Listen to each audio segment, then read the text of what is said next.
Hello everyone, in today's video I'm going to show you how to change your profile picture on Instagram but not changing your Facebook profile picture. So first of all, you go to Instagram. When you're in your profile, go to the three lines here on the upper right corner. You go to settings and go to account.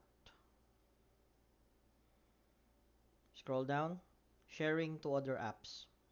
Now as you can see there is a check mark saying Facebook and your Facebook account. All you need to do is just to uncheck that one, click that one, and then you will see remove Facebook account after that one. In my case, I'm not going to remove this one because I want this to link on my Facebook account. But in your case, if you're going to tap that one and click on remove, then you will not going to change your Facebook profile picture, but you're going to change your Instagram profile picture only.